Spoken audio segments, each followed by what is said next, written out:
今天开学第一天，妈妈送你来学校，一会儿啊就要你自己来喽。可是我们为什么要上学呢？曾经的我也有过同样的疑问。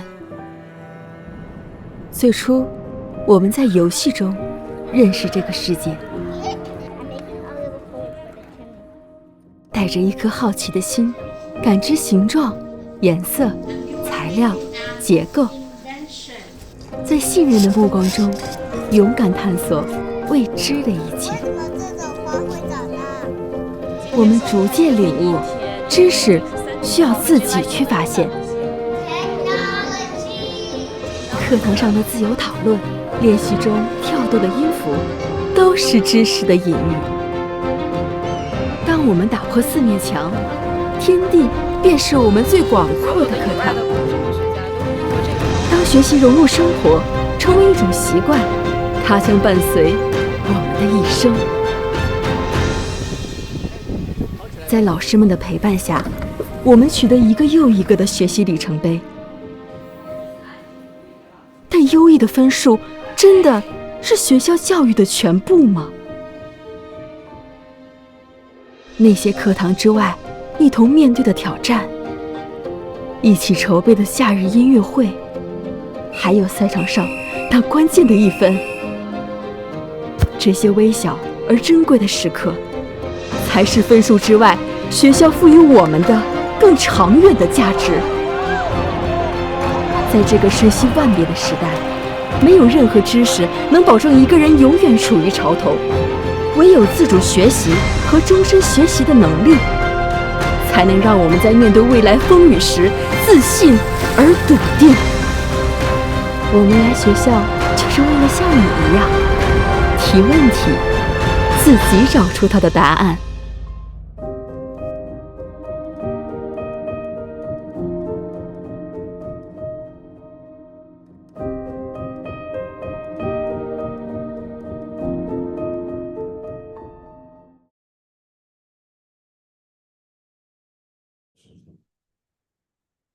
Good evening, everyone. Welcome to our monthly CUGO webinar, or College and University Guidance webinar. 大家晚上好，欢迎来到我们每月的大学升学的讲座，线上的讲座。My name is Philip Lee, and I am at YCYS Shanghai in the Puxi campus. 我是 Philip Lee， 我是上海耀中浦西的大学升学主任。I'm the head of UGO at YCYS Shanghai Puxi. We're really honored this evening to have you guys join us for our liberal arts webinar. 今天很荣幸欢迎大家来聆听我们的讲座，关于美国的顶尖的文理学院。And in our interview today, on our webinar today, our colleague John has interviewed 2 admission representatives from 2 excellent liberal arts colleges. 我们今天晚上的讲座，我的同事 John 采访了2个顶尖的文理学院的大学入学官。First we have Ms Lena Adely from Sarah Lawrence College in New York. 第一位是 Lena Adely， 来自克莱蒙特麦肯纳学院。And the second is Jennifer Hirsch from Claremont McKenna College, just outside of LA in California. 第二位是Jennifer Hirsch， 来自第一位是Sarah Lawrence， 第二位是 Claremont McKenna. Sorry, I apologize about that.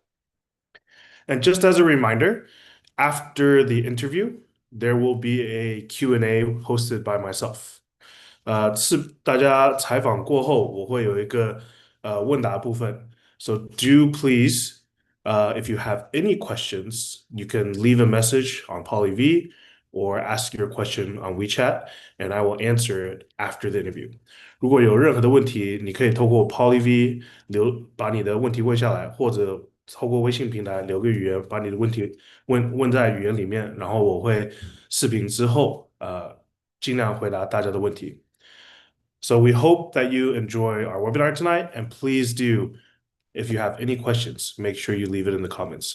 好，那我们现在换到 John 和两位文理学院的嘉宾来的采访。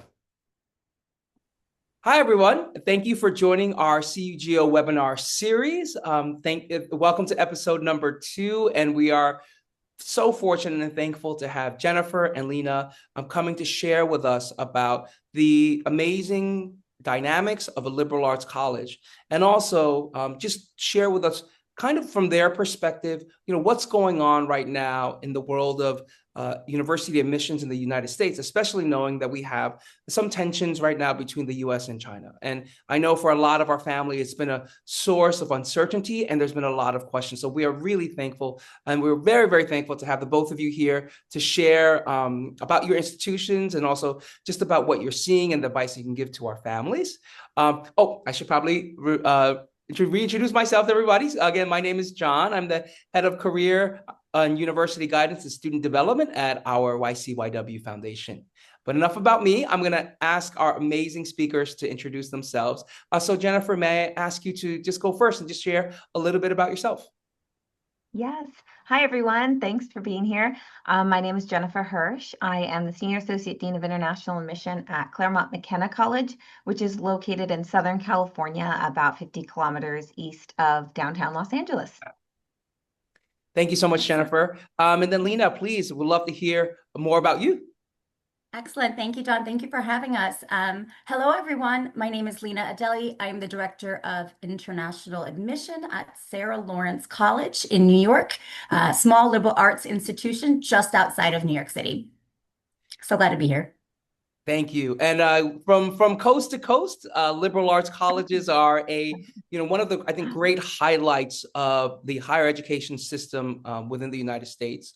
And we just have a really great opportunity to learn about those types of learning institutions today, and also an opportunity to learn about CMC and Sarah Lawrence.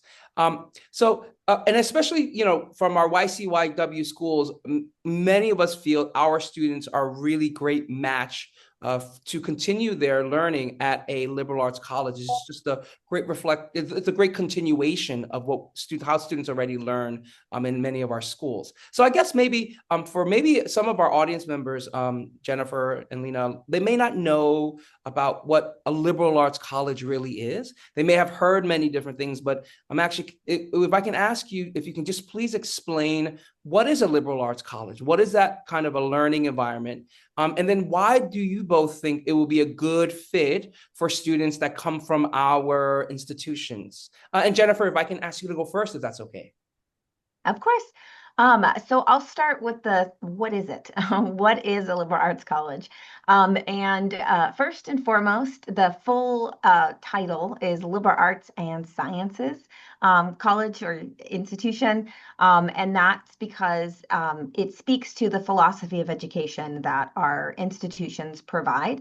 And at our core, our goal is to ensure that our students have a broad interdisciplinary education across many disciplines. So humanities, social sciences, the natural sciences, and math. So quantitative subjects play a key role in a liberal arts and sciences education. And the liberal arts and sciences have its roots way back in ancient Greek times, in the sense that to be an informed citizen, a leader in the community, that you're proficient in writing and communication and understanding the classics, the classic disciplines that exist. So languages and history and philosophy, again, the science, how the world works. And so how that plays out in liberal arts and science colleges today, there's some really great characteristics that allow students to dive in depth to that type of education. So first and foremost, what you're going to notice amongst our institutions is our size. We are predominantly very, very small. There are some that are about 500 to 1,000 students, and then there's some that go up to maybe 3,500 to 4,000 students, and they're all undergraduate students. There's some small liberal arts colleges that might have very tiny graduate programs, but those are usually very specific, very small, and the main role is the undergraduate experience. And so In that small setting of, anywhere from 1,000 to 4,000 undergraduate students, the academic experience is designed so that you can get that classic education where, and it can be done a little bit differently based on the school, but generally in those first couple years of a 4-year college undergraduate experience, students are going to be encouraged in different formats to explore all of those topics and areas and interests. So being able to come in, some students will have areas that they're really keen on exploring or jumping into. But most liberal arts college students are attracted to this model because they're going to be able to explore things that they've never considered, things that challenge them, as well as the things that resonate with them or really inspire and motivate them. One of the things that we find most attractive about this model is that it allows students time to dive in a college setting to find inspiration where they might not have known that it was there. The academic setting, small classes, given our small student bodies, you're going to see like an 8-to-1, 12-to-1, 15-to-1 student faculty ratio. Classes will be seminar style, very discussion based, high expectations of students being prepared to have discussion and dialogue, as well as faculty being able to facilitate conversation. So a highly engaged academic space. Generally, students don't have to declare their major to the end of their second year or early of their third year. So being able to take that time to explore and then dive deep. On the personal sort of social side, a huge characteristic is the residential setting, being able to live and learn in a community and have a sense of connectivity to the campus life in addition to the academic space. And then the last thing I'll mention is research. Liberal arts and sciences colleges often are often seen as schools that maybe don't offer research, and that's a complete myth. Our institutions have very in-depth research opportunities, and again, just for our undergraduate students. You're not competing with graduate students. It's a very robust scholarly community, and so our students are working directly with faculty who often have terminal degrees in their fields and are experts in their disciplines. So very robust living, learning, and research experiences. And I'll turn it over to Lena for sort of fit. Yeah, excellent, excellent. So in thinking about all of those points that Jennifer shared, what is liberal arts and science colleges and the value of it, and where does it fit in with YCYW students?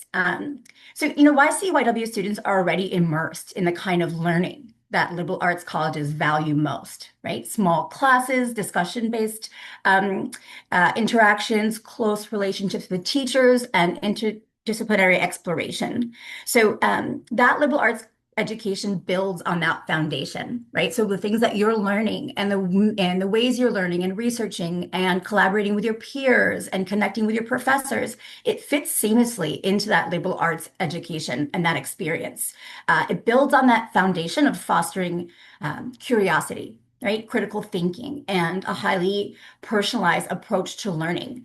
And so this experience you can get is one that's not just preparing you for one career, but really cultivating the kind of flexibility, right, and intellectual agility needed to thrive in the path you choose, but needed to kind of live and work in this very fast-changing world. Great. Thank you so much for sharing that and just giving a very, great synopsis of, again, the benefits of a liberal arts college and liberal arts and science college, as I should say, I should say, and also why it is an excellent fit for our students. And, as you both were describing your institutions and the ways of learning, it really makes me think about, really what we have right now, YCYW, in our small communities is almost getting students ready for the types of learning that's happening at your institutions. So my next question is, I just wanted an opportunity for you to share maybe specifically about your institutions. There are many liberal arts colleges out in the United States, but what sets Sarah Lawrence and then what sets CMC apart, let's say, from other liberal arts colleges? And then Lena, if I can go to you first for this one. Yeah, absolutely. Thank you. So at Sarah Lawrence College, you can say we take liberal arts model even further. We utilize an open curriculum. So all of the students at Sarah Lawrence will design their own academic pathway with close guidance of our faculty. And about 90% of our classes are going to be small discussion-based seminar courses coupled with one-on-one meetings with professors that we call conferences. So it's modeled after the Oxford-Cambridge model, where you're having small seminar courses, very similar to TOK, which students love that example. And what truly sets it apart is 100% of students are doing research, one-on-one faculty conferences like the Oxford tutorial, and a really deep commitment to academic freedom. And so at Sarah Lawrence, that academic pathway can model your more traditional major or minor, or it can be as interdisciplinary as students like it to be. Sarah, how about for CMC?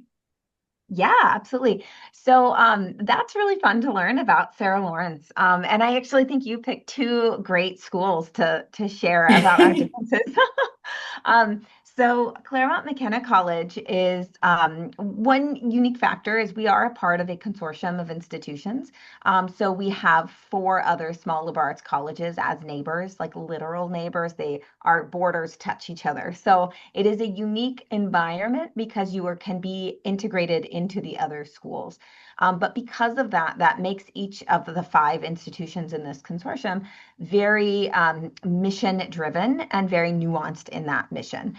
So Claremont McKenna College is a newer institution founded in 1946. So not that new, but compared to others, especially in the Northeast, our mission was very much was based on the time we were founded. So we were originally a men's college until 1976, and being founded after World War II. Our mission is to prepare our students for lives of responsible leadership in business, government, and the professions. So it's distinct. We call out, as a liberal arts and sciences institution, we call out a few disciplines, and we emphasize leadership and a sense of pragmatism in sort of the approach that we take to the liberal arts and sciences. And so with that, it does mean that leadership is a key feature of the educational experience. It is something we look for. It's also something that is very tangibly learned and understood and practiced in the CMC experience through clubs and organizations and research, and even within the classroom setting. And then in terms of that focus on business and government, our foundation is very much built on ensuring that students understand the way society functions, in particular how organizations function. The very original emphasis of this mission was to ensure that our first cohorts of students, which were predominantly veterans returning from World War II, were prepared to take on leadership roles in their communities and rebuild communities after that world event. And so that is still core to our mission, and being able to ensure that our students come in with an interest and an inclination to kind of understand through whatever discipline and lens they're hoping to pursue, really understand the way society functions and organizations function and seek to be a leader in those spaces. And that's sort of how then the rest of the community and culture is really structured. Great, thank you both. And I think, both of your institutions represent such a great range of the diverse learning experiences and lived experience or living experiences, right? Even amongst liberal arts colleges. I've had the fortunate opportunity to visit both of your campuses, and it is incredible. I mean, it's beautiful, but also it is just very diverse, very from just the geographic region, and even Jennifer, as you were saying before, just to walk around the 5 consortium of colleges. I almost likened it to like walking through the realms of Lord of the Rings. Like every school has its own feel. That's a great analogy. I love that analogy. I'm like, you got to use that, Jennifer. Middle Earth going through campus. And thank you for both for bringing up, kind of the opportunity for learn many different things. Because again, I want to say thank you to our parents and students for submitting your questions. As we've done in the past, we've taken your questions and kind of synthesized them together and to ask our guests. So our next question is, we do have one of our students have felt and learned that they feel that liberal arts colleges, they know, are good, as you said, about humanities and things such as that kind of liberal arts core. But as many of our students are becoming more and more interested in STEM and where the world is kind of going with it through STEM. So their question is, if the students are interested in STEM, how would they still be a good fit, or would your liberal arts colleges would be a good fit for them for their next steps of education? And Jen, if I can go to you first. Absolutely. So this is CMC is the third liberal arts college that I worked at. I will shout them out, my other former employers, which I loved. One was Grinnell College in Iowa, an equally as unique institution, and Yes. Colby College in Maine. And now I'm at Claremont McKenna College. And the three of them couldn't be more different from each other in geographic location and in type and mission. But one thing they all had in common was a commitment to STEM and the sciences, as Sarah Lawrence and all of our friends in the liberal arts space. So what you will find at liberal arts and sciences colleges are science majors. You will find the classic science majors. You will also find interdisciplinary options. And more importantly, what you will find is kind of what we talked about at the beginning, is the ability to merge all of these ideas and concepts together in a seamless fashion. I think what can be more difficult at larger institutions is being sort of locked into your academic discipline without the ability to really span out as easily. It's possible, certainly, and other schools are going to do that differently.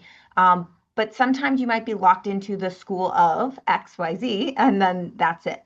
And you might not have much flexibility. The liberal arts setting really allows students to take their science mind and really understand what that means in a real world setting, because science does not exist in a vacuum. It is not a singular topic that if you understand biology perfectly, then you can solve all of the world's problems.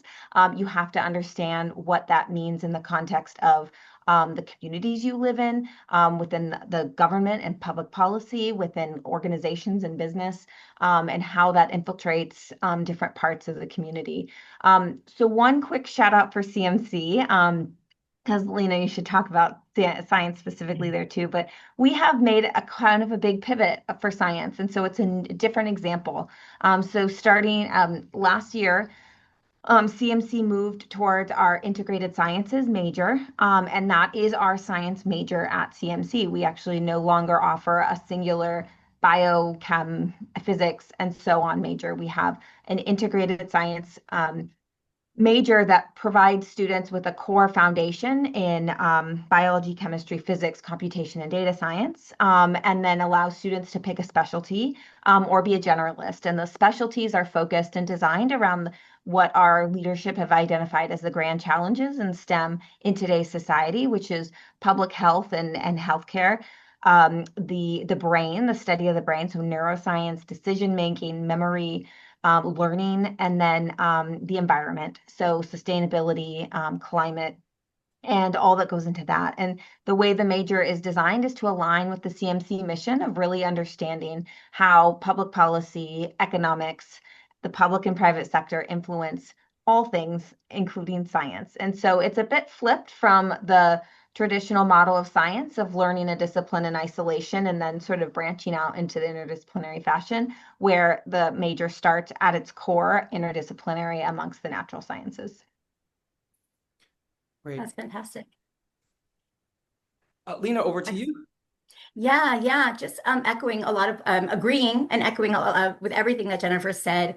I love this question, and we talk about it a lot. It's a lot of our programming. I think that the value of studying STEM at a liberal arts and sciences college can't be overemphasized.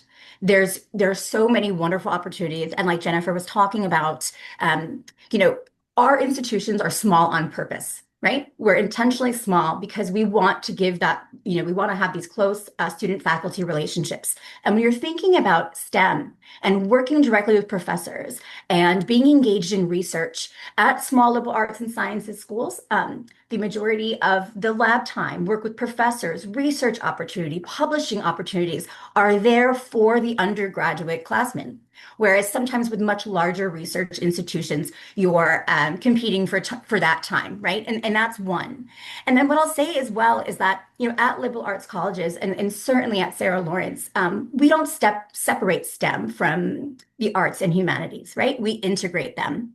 And so, for example, it's part of the bigger picture, right? And so I really believe for STEM in any area that we offer, they all influence one another, right? All the subjects work with each other, they partner with each other. And so when we're thinking about biology, computer science, we're thinking about environmental science, and so on and so forth, kind of having that in-depth knowledge, right? And the ability in your field is critical, right? Without, what's the point of a good idea without being able to communicate it and to communicate your ideas, which is what this kind of integrated interdisciplinary curriculum does for you, and to look beyond your field and connect your field of computer science or chemistry to real world problems. And then, just to give you some examples, at Sarah Lawrence, a student in biology might explore, gene editing. A computer science student might integrate a conference project with a film and AI. We have students that are doing research papers, they're communicating their work. And I think the important thing to hone in on is that kind of customizable curriculum, but also that faculty mentorship and research in something like the STEM fields, is paramount. So I could talk about STEM and liberal arts all day.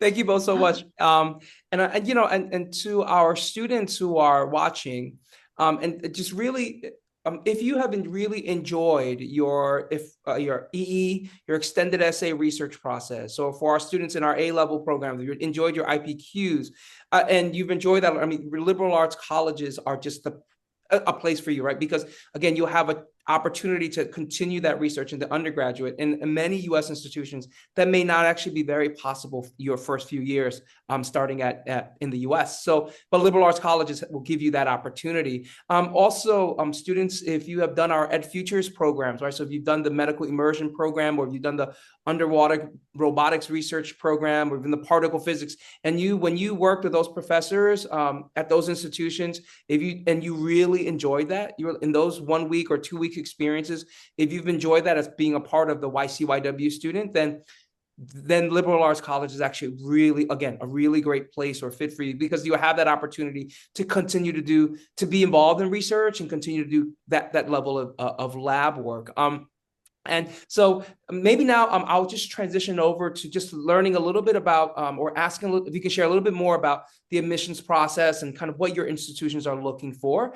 As we see year upon year, the acceptance rates for, university in the US seem to become lower and lower, more and more competitive. And, and for many of our students and our families, that actually makes them more nervous, and it makes them, just maybe lack some confidence in who they are and as the student. So if I can ask, if you can just share from your perspectives, applying to your institutions, what would you be looking for in an applicant? What about who they are as a learner, as an individual? Would you say, yeah, this is the kind of this is the kind of a student that we would want to be part of our community and be part of our learning environment? And Lena, if I can ask you to just share first for Sarah Lawrence.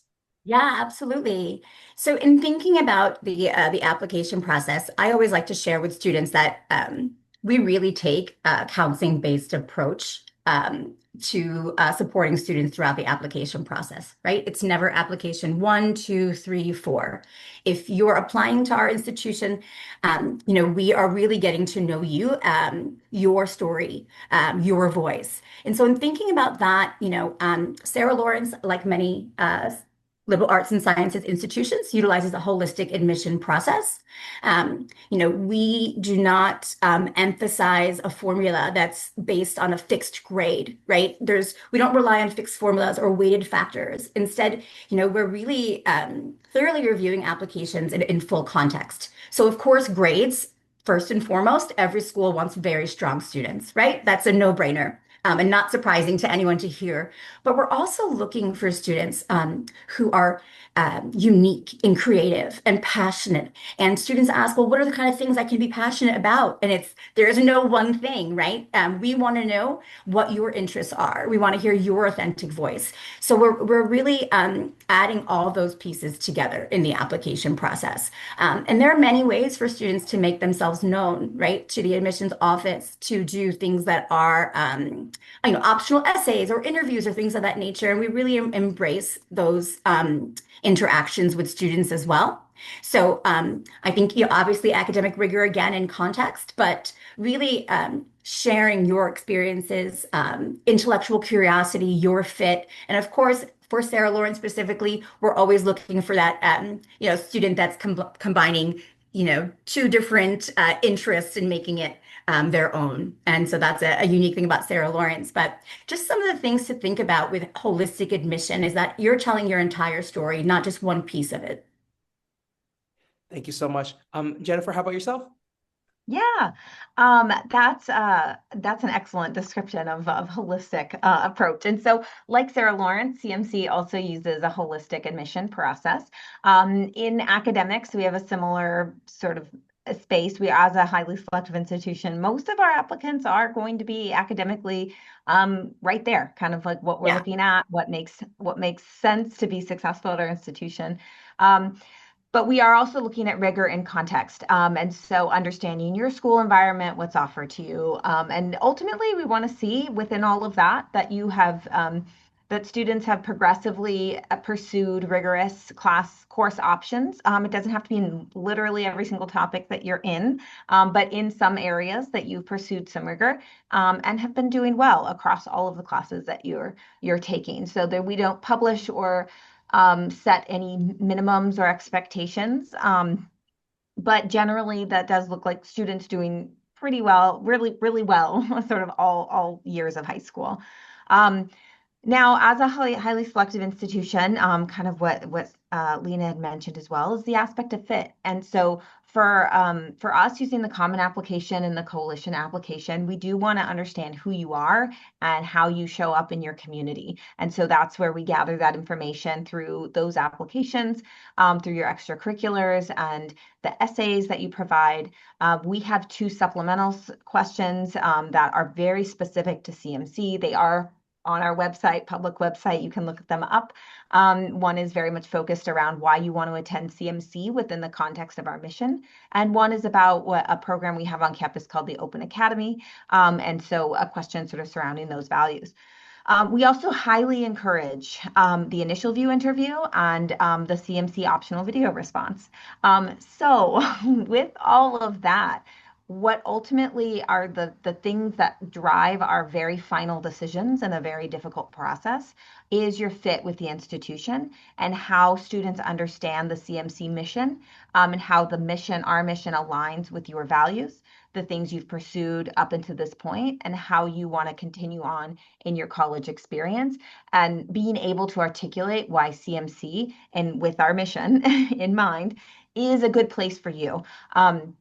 And so some of the qualities that really stand out for those students are going to be students that have a propensity or have a demonstrated focus on leadership. It doesn't have to be in formal positions.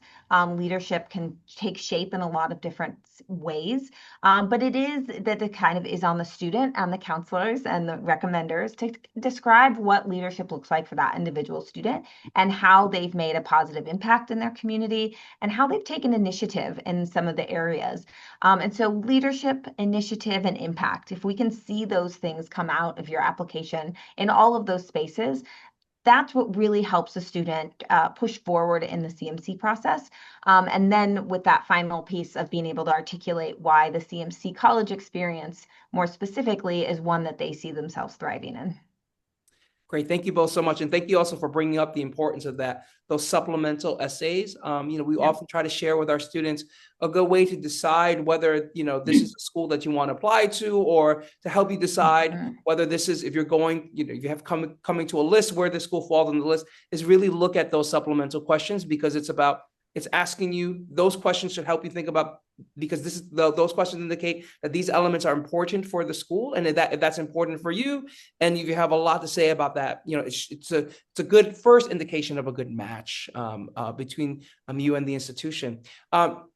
Thank you so much for giving us the very clear kind of insight into what your institutions are looking for. A lot of our families usually also want to know, as international students, how are international students kind of reviewed within your institutions? How do you see them as compared to maybe the domestic pool or international students in other regions of the world? And Jennifer, if I can ask you to just share first this time. Sure. So international students are a little bit different in our process in a very logistical way, and then like a structural way, and not at CMC and at many institutions, students without U.S. citizenship are looked at in a need-aware process. So financial capacity is something that might be considered at some point in the process, in the admission process. CMC is need-blind for U.S. citizens. So that's where like the biggest functional difference in our process. Any student attending a high school outside of the United States is reviewed by myself and the international admission team. So that does include U.S. citizens and permanent residents that are attending high school outside of the U.S. So those are the two populations for us that are considered in the broader international scope. In terms of all the things that I just talked about and fit for CMC, it's not really different. The only thing that's really different, and this goes for every applicant, including the diverse group that we see in the United States, is context. So yeah, a student at one school in one country is not going to be exact. There's no carbon copy of that student in a different country at a different school.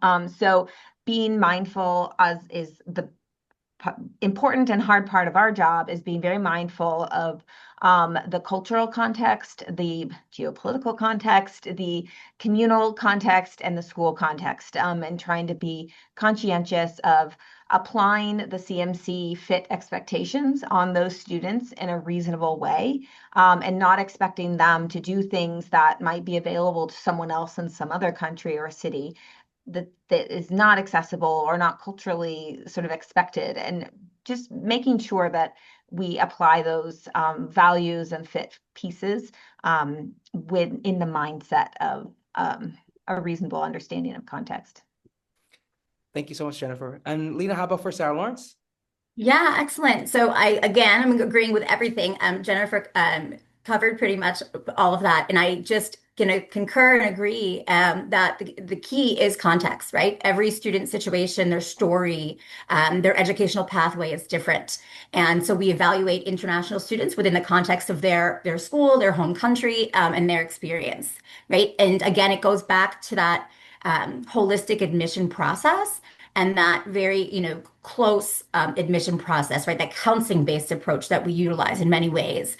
So, for us too, it's, I always like to tell students, it's our job to know what your school is like, right? It's my job to know, to understand the curricula, to understand the grading systems. And that's a big part of who we are and a big part of our role. And there are a lot of resources to help us with that, right? Connecting with counselors. And so it's our job to get to know your school through the profile and through visits. And that's why our trips abroad to your schools are so valuable to us. So, what matters most really is students' potential to thrive in the rigor of a Sarah Lawrence education, right? And that's what we're looking at.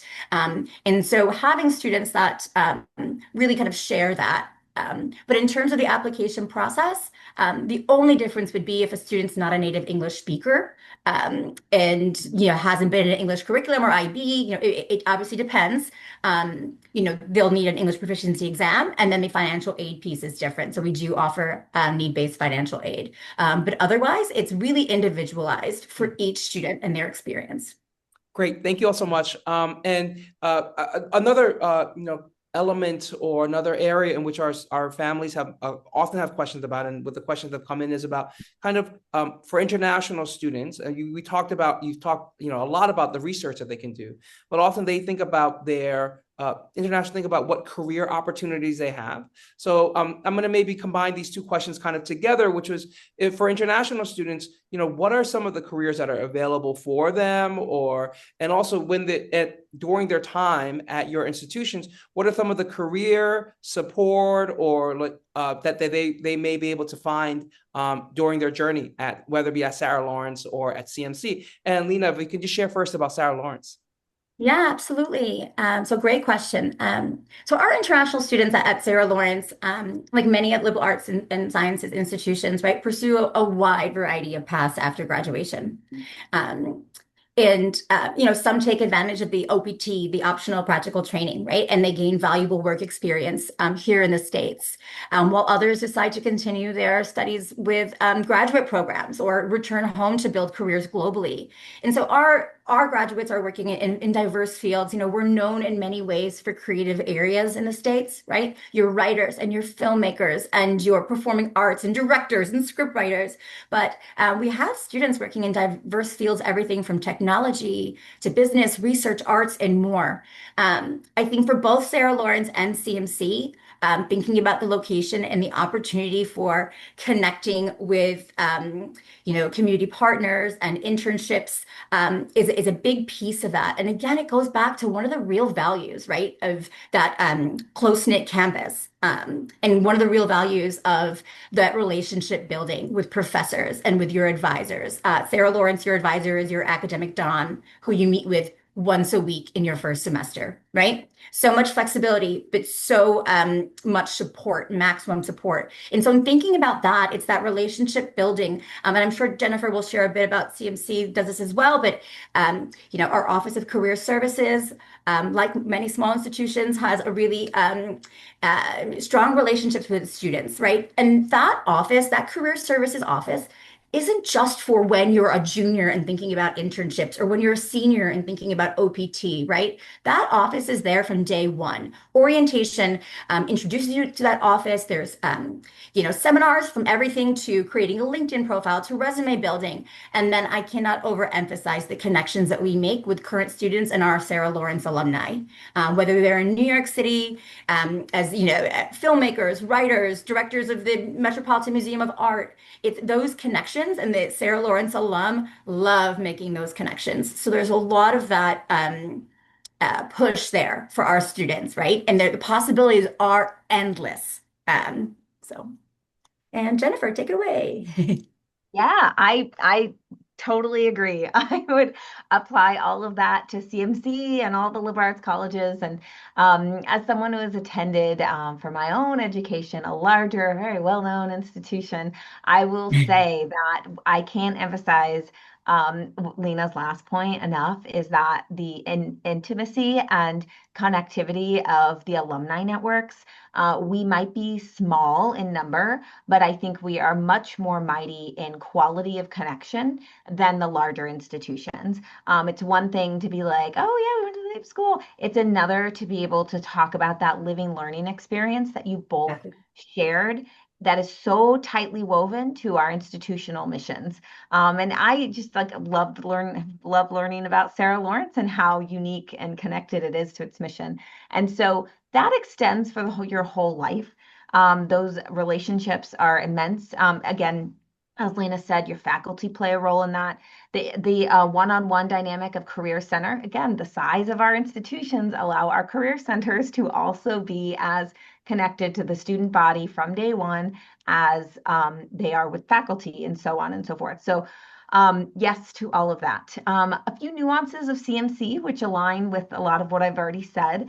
Our international students tend to want to take advantage of the extended OPT. So the vast majority of our students will have a STEM designated major.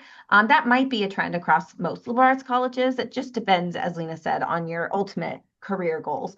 But most students at CMC, so economics and psychology at CMC are both designated as STEM. So those sometimes are, sometimes not. I think it's more increasingly that they are at most schools, in addition to the traditional known STEM majors. So most of our international students will have one of those. And if they have an interest sort of beyond that, they generally will have like a double or a dual major to kind of put those interesting combinations together. And then ultimately, our international students often fall into financial services, consulting, technology, and science. About half of our international students go into those industries, and the other half kind of a variety of others. Great, thank you so much. And it's, again, it's especially now, I think, with the expense of going to university, a lot of our families really want to kind of learn more about what are the after their experience at university, how does the university prepare their child for their future career success. So thank you for sharing all that and all the different opportunities. Unfortunately, as we can see, to talk a little bit about geopolitics, starting that we saw earlier this summer, there has been some, with the Trump administration, there's been some unfortunate uncertainty, with especially towards universities in the US and even towards China and, kind of the immigration and visa policies. And because of that, you can imagine we had a lot of questions actually from our families about, one, even simply like, do US colleges still welcome Chinese students? So hopefully from our parents and students watching this, clearly they do, as we have two great institutions here spending their times telling them about their great institutions. So absolutely they are. But some of the questions I do think that I would like for you to maybe help clarify for our families is, so currently with some of the policies that are going on, and as we especially saw last year with some difficulties of visa policies and through immigration and so forth, can you share a little bit about what your institutions are kind of, what they're seeing and what their plans are and what kind of support they're planning to do maybe for students that are thinking about applying to the US, and maybe just to give our families a little bit of a perspective and some calm about how your institutions are working to try to welcome international students. And Jennifer, if I can ask you to share first. Sure. I want to second your point about the welcomingness of higher education institutions.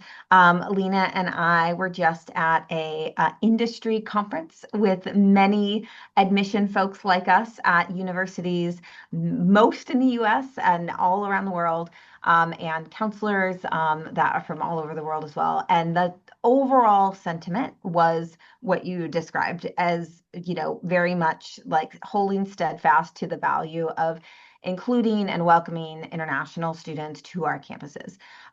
So as institutions, and CMC specifically, have not changed our stance and our efforts on international student recruitment and on welcoming students into every incoming class from a range of areas around the world. And we are holding steadfast with the financial aid budget that we have committed to year after year. So there is no inclination or anything in sight that our commitment will change. Unfortunately, there are factors beyond the institution's control. So as we've seen in this last year with sort of the uncertainty at very difficult points in the visa process for our students, myself and my colleague in the Dean of Students Office, our International Student Services person who manages the visa process, have been in increasingly closer contact with our students, sort of keeping up with all of our students after their visa appointments, providing extra documentation that we can, that they might be able to use, supporting them in doing, requesting for emergency appointments to be moved up. An example, the student, when they opened up again, got an appointment in October, but, was able to apply with the support letter and get appointment in July to actually arrive before the semester. So little things like that.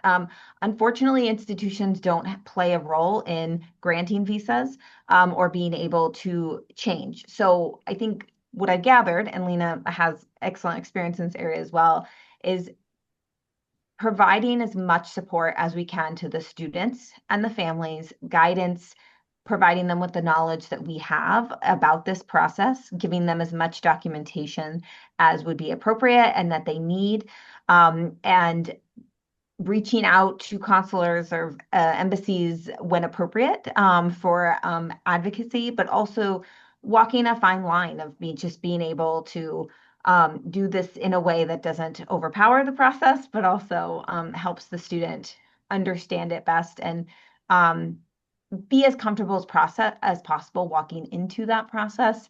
I think it was a bit of a learning curve given the challenges that came again at a very difficult time.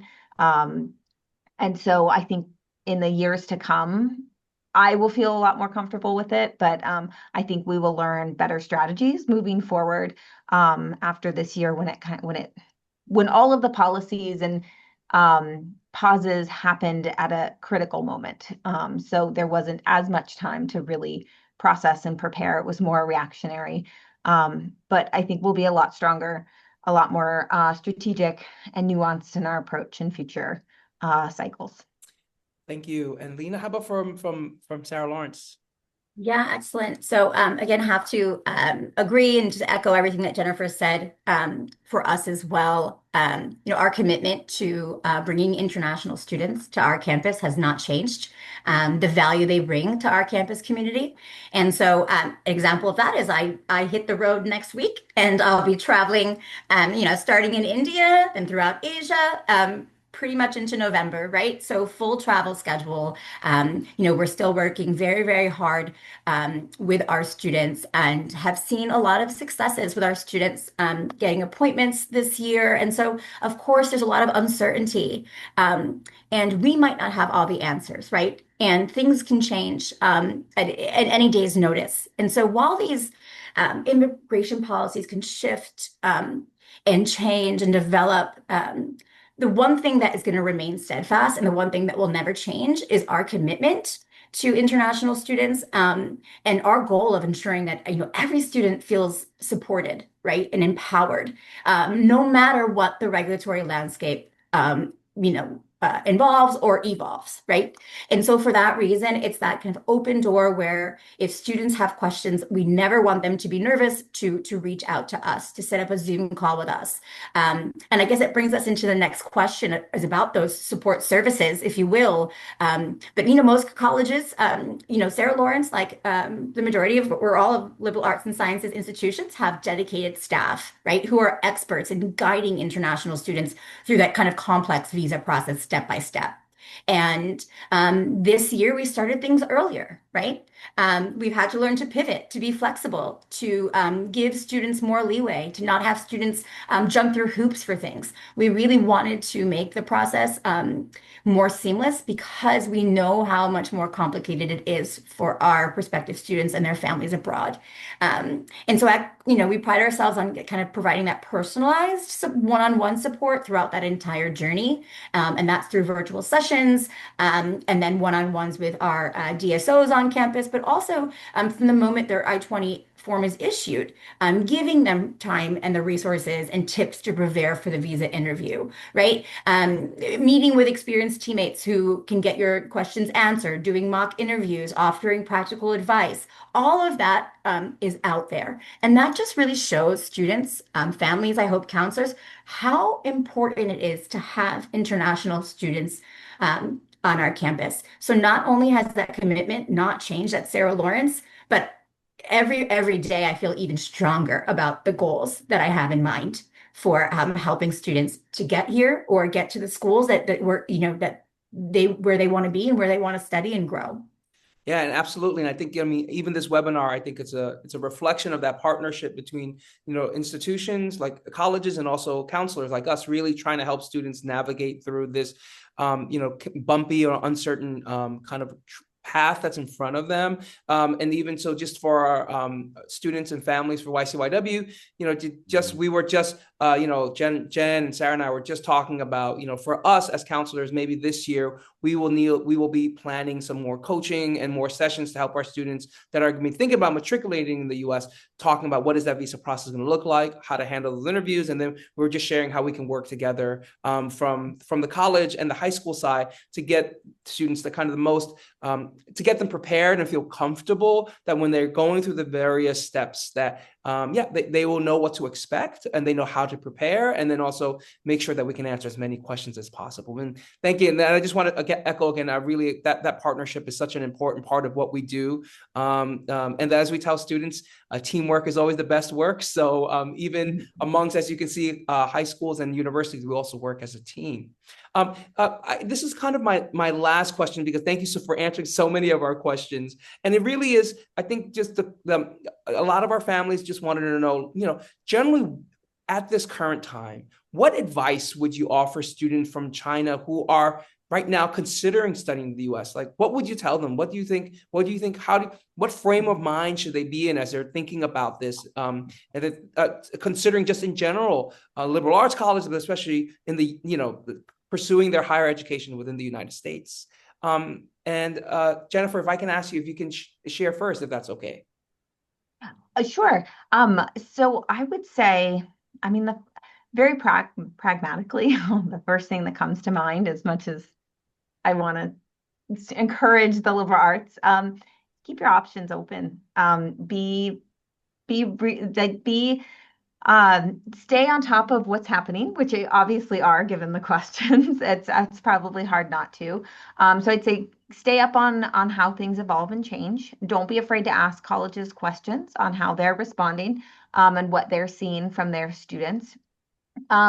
Connect with people like alumni of your institution, students that are in the U.S., family, people that that might be on the ground here in colleges in the U.S. and how it's being discussed or experienced here, international students that are traveling back and forth, because I think you can see different ways in which media portrays different topics. And so kind of understanding what it's like where you are versus what people are hearing in the U.S. and in different spaces in the U.S. And then, of course, just, I guess, with the uncertainty, keeping your options around the world open, which obviously your wonderful counseling team supports you with immensely. Thank you. Lena, how about yourself? Excellent, excellent. Yeah, and like Jennifer said, some of the advice that I give, especially for students now, be open-minded, right? And curious. And don't be afraid to ask questions along the way. So just like you're not, for students that are enrolling, you're not in the visa process alone. You're also not in this kind of exploration process alone either, right? And so we want, a U.S. liberal arts education gives students the chance to explore a wide range of subjects and take intellectual risks and define success in their own terms. So to find that fit, because there are so many options, right? 4,000 plus schools in the United States, the possibilities are limitless. But to kind of understand that right fit for you, like Jennifer said, talk with current students, connect with alumni from your high school, your secondary school that attended a small liberal arts school or went to CMC or went to Sarah Lawrence. Engage with those students, research about campus culture, ask about connecting with the faculty, getting examples of coursework, right? And really thinking about the environment you want to be in that's going to support you not just as a scholar, right, and a researcher, but as a whole person. And then lastly, I'll just say is that it's already, challenging time shifting from high school, secondary school to university, right? That's already challenging for all students in their own home country, students that are taking gap years. There's so many challenges that are associated with it and with that kind of growth and options. And then adding that additional piece of being so far away from where you might applying, not able to just, you get those emails that say, come to open house or admitted student day or this. And while we really try and create a lot of pathways for students to meet us in person and virtually, take advantage of those virtual opportunities, and ask those offices, can I make this connection? Can I have this conversation? And if I do visit, how can I enhance my visit, right? Those are important things to think about. And finally, give yourself grace. I know it's very easy to get caught up in the have-tos and the must-dos and the testing. And I know that there's so many pieces of these things that are so important and are a big part of your journey, but also remember to give yourself some grace and to breathe and really take a step back and ask what it is that you want from your experience.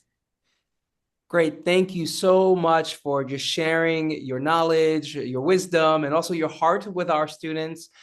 It's been so encouraging just for us to have this conversation, just to help me understand how I can best support our counselors and support our students as kind of we go forward within this year. And I'm really looking forward, for us to continue to touch base. And again, if you're ever in China and close to any of our schools, please let us know. We will welcome you as always, with open arms. So that being said, I just want to give thank you again so much, Jennifer, and so much, Lena, for just taking the time today to speak with us and to meet with us. And just students and parents, just to let you know, Lena and Jennifer have been kindly enough to share their emails with you. So when we send the recording of this webinar to you, we'll also from the registration, we'll also share their emails with you. And as they said before, the best way for you to start is to ask questions, right? And I think as liberal arts institutions, the question asking is one of the keys that they want to see. Probably even before you start asking questions in the classroom, you start within the admissions process, just to see, again, if these institutions are the right fit for you. So on that note, again, thank you so much, Lena and Jennifer. Have a wonderful, wonderful rest of the day. Thank you. Thank you.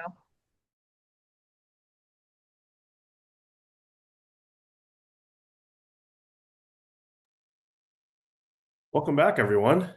Hopefully that webinar was very informative and helpful in understanding liberal arts colleges. 欢迎大家回来，希望刚刚的面试有给大家更多的文理学院的认知跟理解。Before I transition to questions you may have, 我开始回答问题之前, I do want to say, if you have questions, please continue to ask them in WeChat or PolyV directly, and I will address them as best as I can. 如果你有任何的问题，可以直接透过微信的留言区直接发表。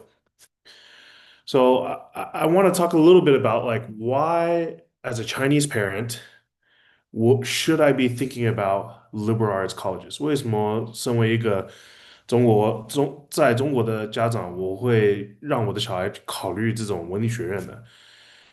Especially if you're a parent and you're watching a lot of, TikTok videos or 小红书 videos or WeChat channel videos and you've never heard of any of these liberal arts colleges. 特别是如果你通常刷视频的时候，从来没有听过这两个什么萨拉罗伦斯或克莱蒙特麦肯，从来没听说过。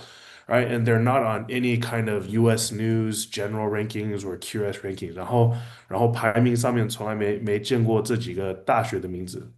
Well, that's because liberal arts colleges, as the admissions officers have talked about, their focus is not on research and churning out PhD students, right? 文理学院他们专注的不是大学的教授去做研究、写论文和让学生变成博士生 ，right? Their focus is on teaching undergraduate students. 他们的目标是给最好的教育给本科生 ，right? So a lot of these rankings, especially U.S. News and QS rankings, their rankings really take into account how much the quantity of research that is being done at the university, right?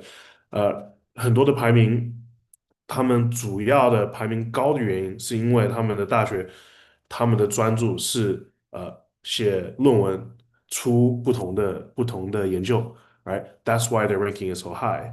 But you won't usually see liberal arts colleges in these rankings because, once again, their focus is on educating undergraduates, not the amount of research they're coming out with, right? 因为这些文理学院主要的是给本科生最好的教育机会，让他们毕业之后能找到理想的工作 right? And so then, Mr. Lee, why would that doesn't answer the question of why liberal arts colleges over a big university, right? 可是你还是没有谈到为什么我可能会去考虑文理学院 right? Well, as both of the admissions officers talked about, the liberal arts colleges have very small teacher to student ratios. 很多的文理学院，他们的老师跟学生的课是通常是1:14、1:20，通常是最大的，不很少会超过20的。And what that provides students with is that they have really direct access to professors. Right，学生这样子，他们可以直接跟教授建立关系，right? Instead of being in a seminar that's 200-300 students, where the professor maybe has 1 hour of office hours a week, and there's a long line of 30 students, right? 那种很多大的大学，比如说我的大学，德州大学，通常特别是大一、大二的课，有的时候课堂里面可能有小的50-60个，大的200-300个。然后教授，你真的要见教授，一个礼拜只有可能1个小时、2个小时的时间，而且已经排了很多的学生，所以几乎是见不到教授的，right? And to remind parents，提醒一下家长，and I say this all the time，我每次都跟家长说，if your student is just getting good grades in university, they are wasting that resource, right? 如果学生只是在大学，他们的目标只是拿到最好的成绩，说实话，浪费了大学这个资源。Right? What's so valuable about any of these universities or liberal arts colleges is the connections they're going to make. Right? 为什么文理学院或大学那么有价值？是因为他们在大学可以遇到的人，from professors to their classmates, from internships that they make. These are really important connections. 不管是教授、同学，或者是他们做实习、做研究遇到的学员，对他们以后一定会有很大的帮助，right?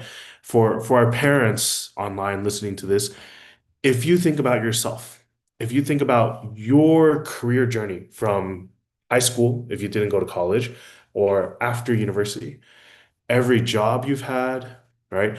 Every project you've done, how much of the success of that project or getting that job is based on knowing the right people to help you succeed, right? And not just your own personal ability, right?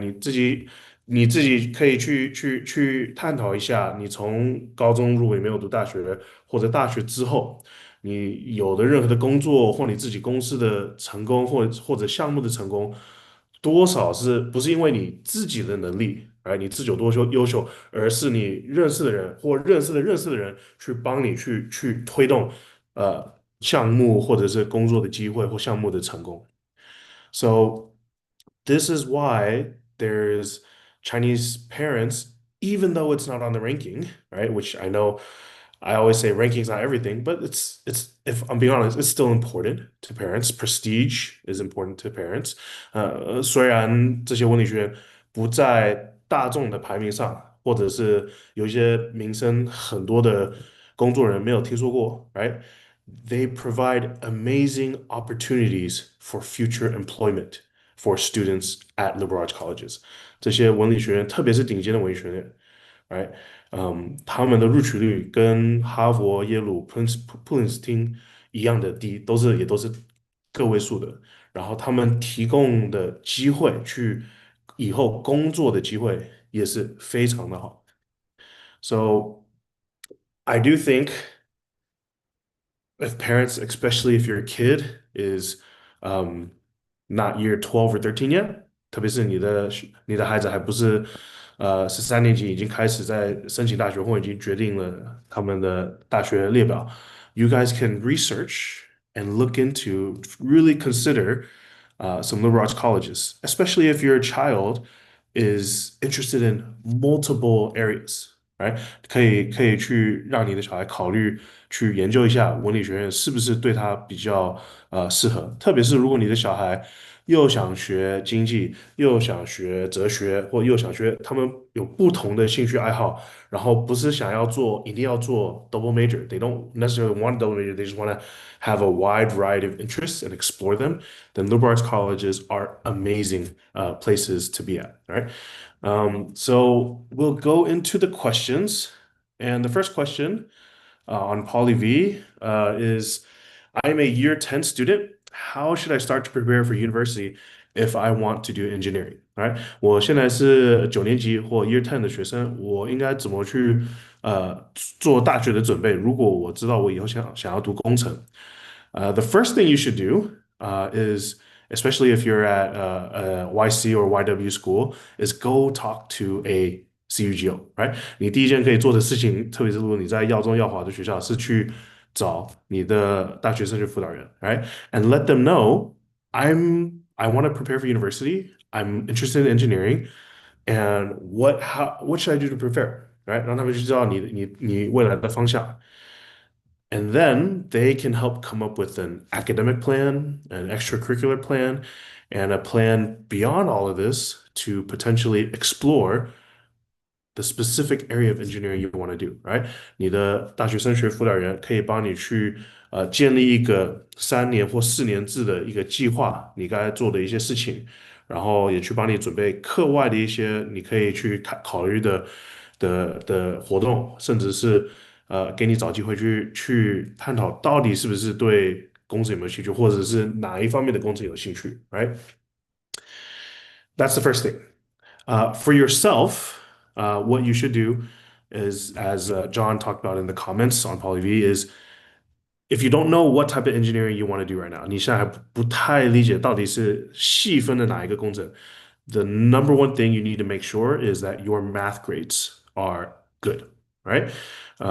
If you're doing IGCSE, it could be international, you could be doing further math or advanced math. Make sure you have a strong math foundation, right? 你需要做的是确定你的数学的基础非常的好, right? Because no matter what engineering you decide on, whether it's electrical, mechanical, could be industrial, 因为以后你不管是想要学哪一方面的工程, most universities will require you to have a high level of math, meaning you've selected a rigorous math course and a fairly high grade. 大部分的大学，不管你是学哪一类的工程，它一定会要求你有高层的数学，right？也会有在高层数学当中需要成绩是稍微偏上一点的，right? So make sure your math is very strong. And outside of your academics, obviously it's best to have all grades strong, but outside of your academics, definitely explore. What is it about engineering I like, right?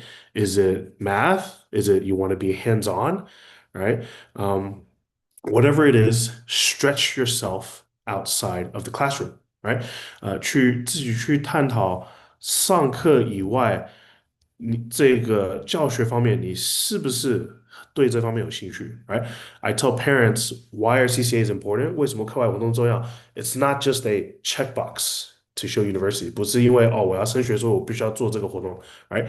If you, a student, or 如果你的小孩 or your child, 你的小孩 if they're willing to spend their own time, 如果你的小孩愿意在课外花自己的时间 time where they could be sleeping, time where they could be hanging out with friends, playing video games, 是在可能睡觉或者打游戏或者这些课外的时间 if they're willing to spend this time to do something engineering related, whether it's like math competitions, whether it's a science competition, 不管是数学竞赛、科学竞赛 maybe it's something like Vex Robotics, 可能是做机器人的竞赛, right? Or it doesn't even have to be a competition. It could be something like an extra course, right? 可能是线上的课程, right? If they're willing to spend extra time to do something academic, that shows genuine interest, right? 这样子，小孩你看到的愿意花他自己的可以在玩、可以在休息的时间去做他未来的目标的方向的一个项目，那就代表他真的对这个有兴趣，right? So that means he has interest and it's something you should explore further. 然后应该是更多去探讨。But let's say you enjoy math, you join a couple competitions, right? And you realize, I'm good at math, but it's not something I'm passionate about, right? 可能你做的竞赛，数学竞赛，然后你发现，我虽然数学很好，可是不是一个数学不是真的我对它是有很有热情的方面的，then maybe you know, okay, maybe I'll do something somewhat math related, but that's not what I want to study in the future. I don't want to study math. I don't want to study engineering. 可能我的以后的专业，可能要求数学高，可是我方向不是往数学要求非常非常，主要是做数学方面的，比如说数学或工程，maybe something like business or data, right? 甚至是商业或者是做统计这方面的，right? That need math, but they're not engineering or pure math majors, right? 他们要求数学高，可是不是一个纯数学的专业，right? So spend time outside of class, your own time, seeing if this is something you really want to explore or you really care about, right? 去看你小孩或者如果是学生，你是不是真的愿意用你自己的时间去探讨这个学术方面，all right? Um, just a reminder, if you do have any questions, feel free to ask in the chat. They could be liberal arts related. They could be general admissions related. Could be about U.S. universities. Either way, right? 如果你有任何的问题关于文理学院或者是美国升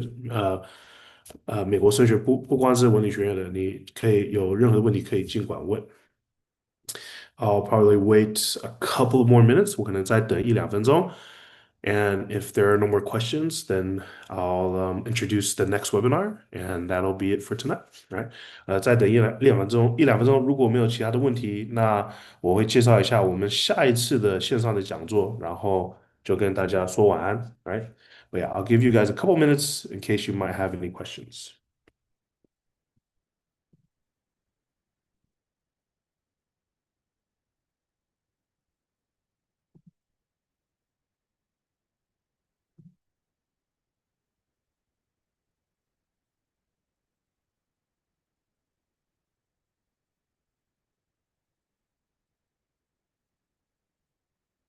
All right.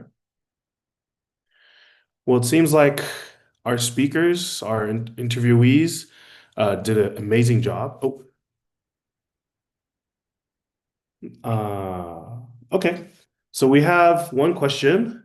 那如何了解有哪一些大学适合孩子呢？So the question is, how do you figure out what kind of university is going to be a good fit?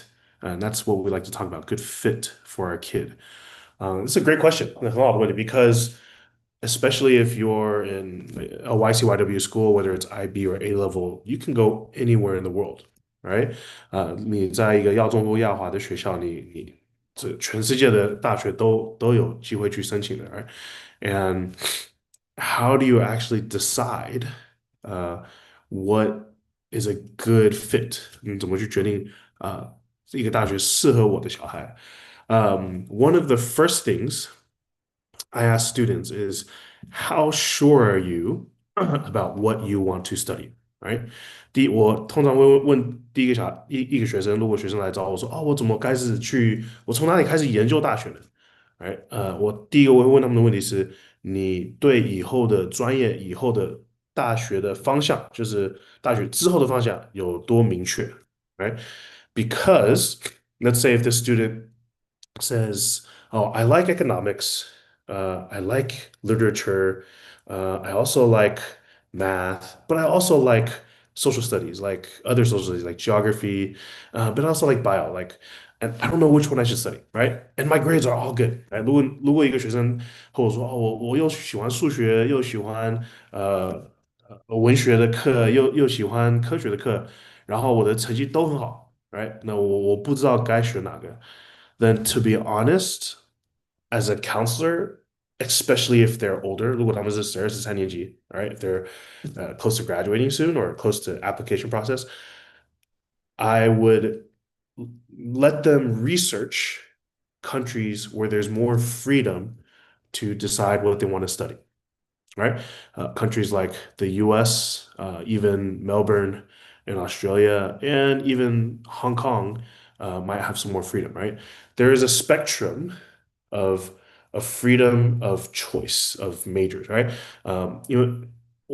为什么我和学生说去研究不同的国家，不是因为一个国家比另外一个国家好，right？而是他们大学教学的理念不一样，right？美国的大学是非常的自由，你要学，你进了大学之后，你要换专业也可以换专业，你要转不同的大学也可以转不同的大学。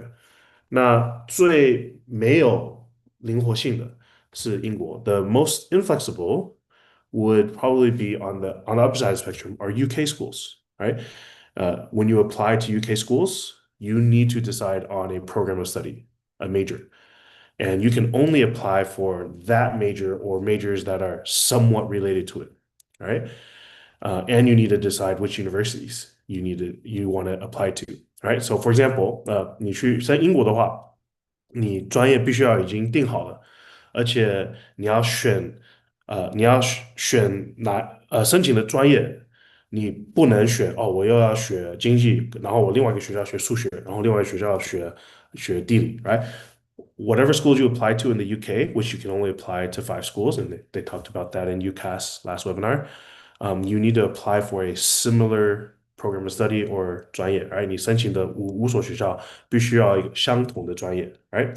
And then let's say you get in. Let's say you get in. You're studying. Let's say you're studying land economy, right? And you get into an Oxford school or economy. The land economy might be confusing for parents. 假设你进了经济学，然后你是牛津或剑桥，and then you study for a year，你读了1年，决定哦，我真的不喜欢经济，而且现在感觉经济以后找工作非常的难，我想换专业，right？Right. So you're at Cambridge, you're Oxford or Cambridge, and you're in economics. And after a year, you realize I don't want to study economics anymore. You have 2 choices. 你有2种选择。第一，退学，重新申请。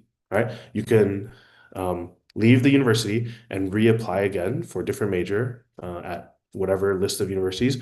Or number 2, 第二个选择，读完剩下的2年，然后硕士去做别的，或者先工作，然后再硕士找别的专业，right?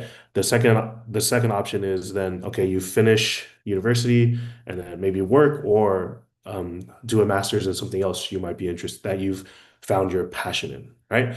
But what you cannot do, 你去英国不能做的事情 is go to your tutor, counselor, and say, oh, I would like to change my major from economics to sociology, right? 你不能去找你的 tutor，然后说，哦，我现在想换专业，我可以申请一下吗？No, that is not allowed, right? Whereas in America，你去美国的话，它这个没有，只要你没有超过多少的学分，都有机会可以去换的，特别是如果你成绩够好，right? So that's like the first thing parents and students should think about. How sure am I about my major? 第一个真的需要考虑就是我到底对我未来的方向有多明确，特别是专业的方向有多明确，because that's one of the biggest differences between universities. And then after your major, right? 专业想对你的专业的了解之后，right? You can look at location 地理位置，you can look at 以后你的工作的目标，right? 工作的方向，right? You can look at weather, temperature，you can look at what kind of opportunities 那个大学给的机会有多少？有哪一些详细的机会可以给我的学生？Right? One of the best examples I give about opportunities is I had a student. 举个例子，2022年，李安，Frank Lee, a student who graduated in 2022 in our school. He went to University of Washington in Seattle. 他去了华盛顿大学 for computer science. Not the most highly ranked school at the time. 当时排名不是非常的高，前50名。But one of the reasons, and he chose that school over Imperial. 他选择不去帝国理工，选择去华盛顿大学。And one of the reasons why he did that，他这么做的原因是 he knew after he graduated，他知道他毕业后他想去 Silicon Valley. He wanted to go to Silicon Valley, and he wanted interested at least at that time and wants to have his own startup，然后自己创业开公司。And I told him, well, if that really is your goal, 如果这个真的是你的目标 if you go to Washington, who are your professors going to be? What companies are around there, right? 你去华盛顿的话，那里的教授会是什么样的人？会是哪一些公司出来的，right?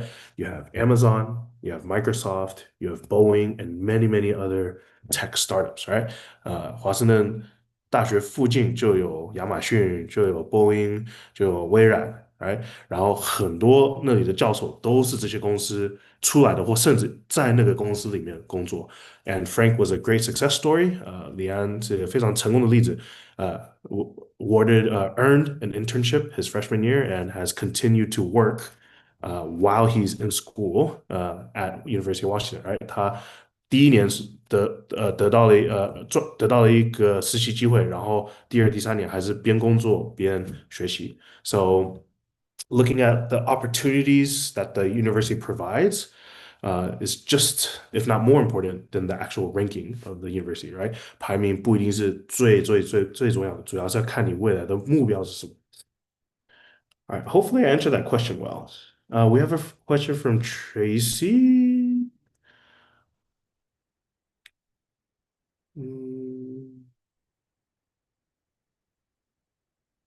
Oh, okay. Yes, so Tracy's question is kind of, and this other questions are kind of similar. So they're asking like, okay, at YCYW, 他们在问在耀中耀华, what kind of things does the foundation or the school provide for students to plan for their future major or their future university, right?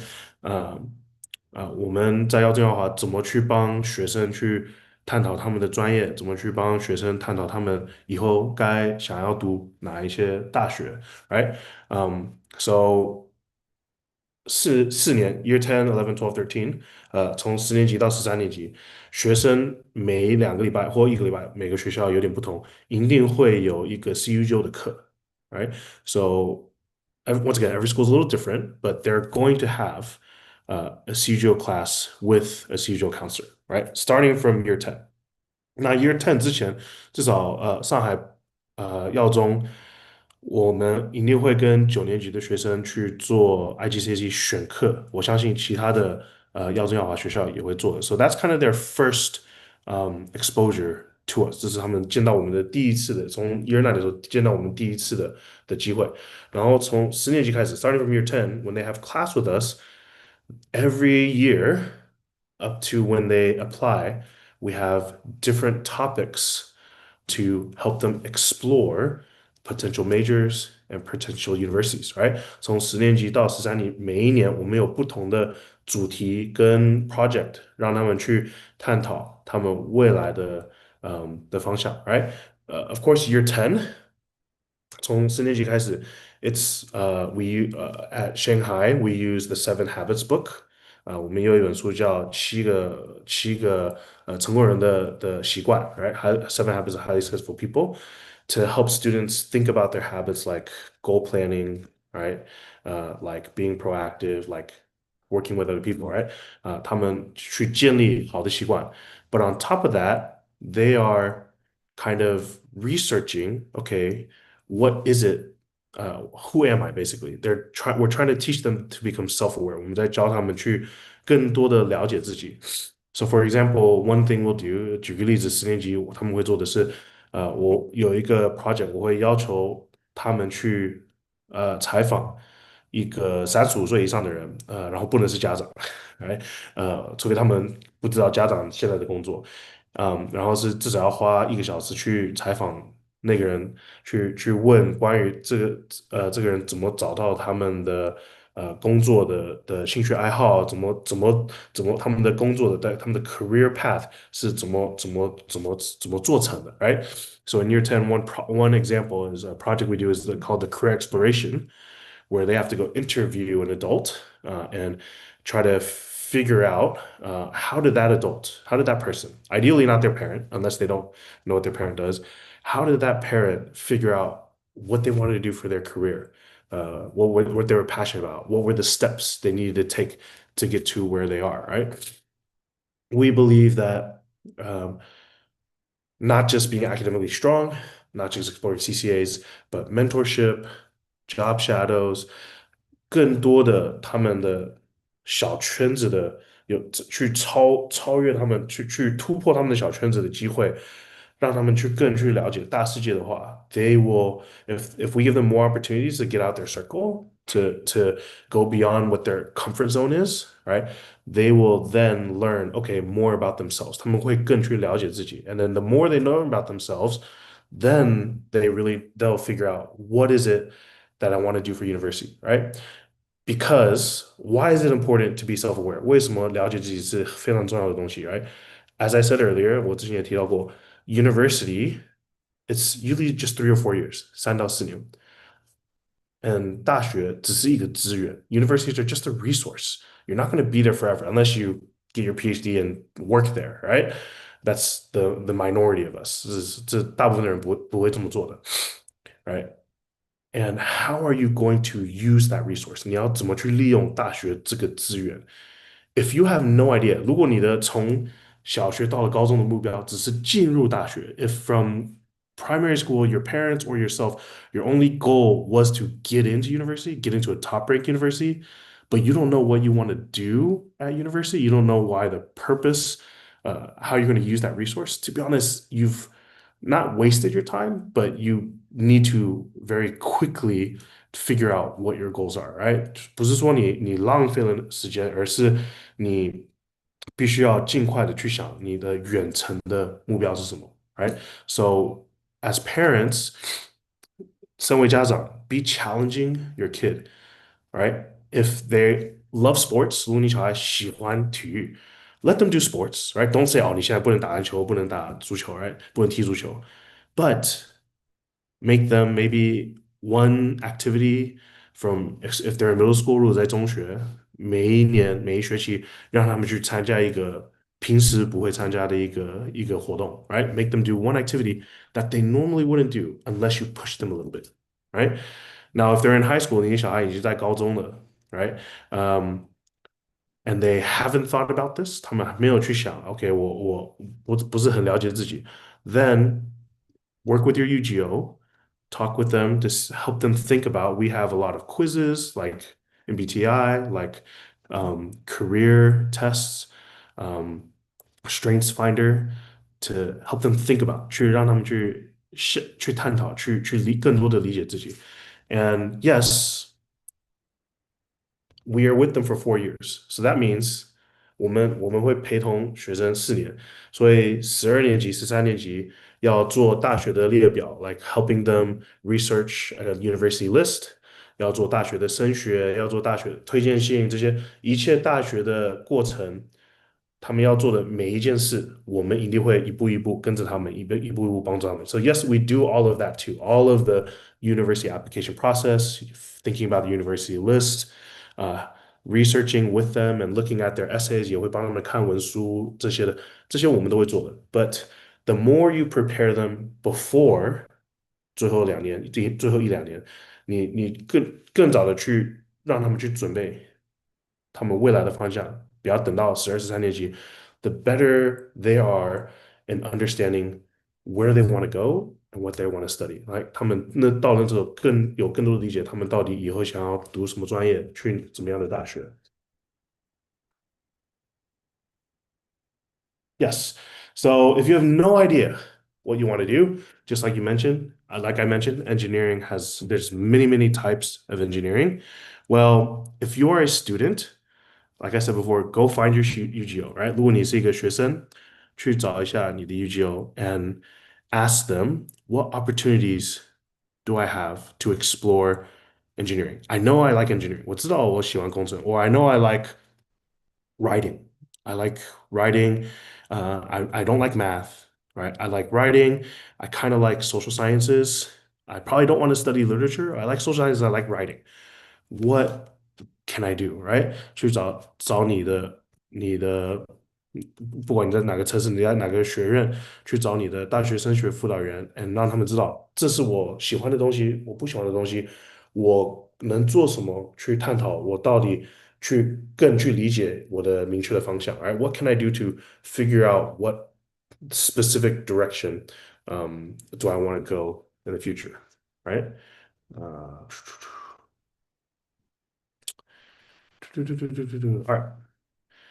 Any other questions? I'm happy to answer as many questions as possible.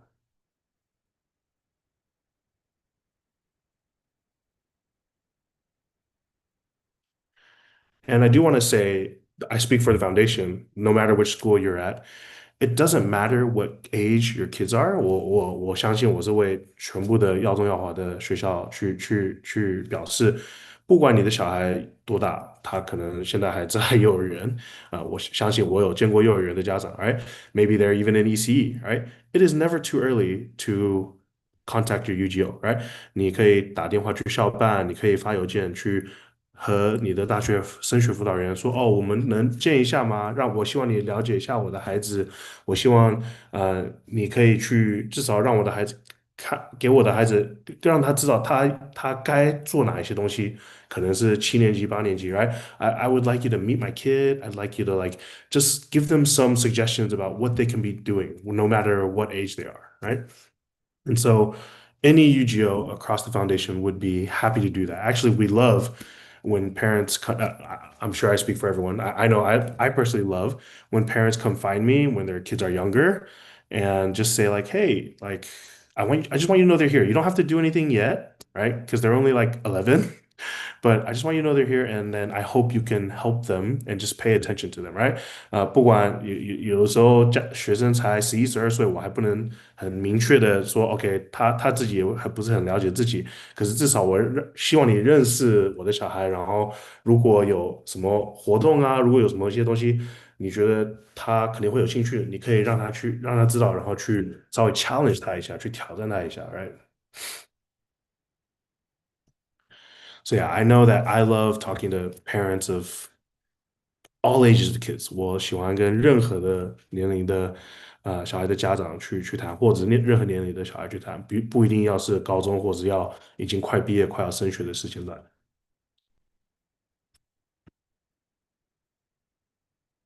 All right. Since we don't have any questions, I'm going to end the webinar here.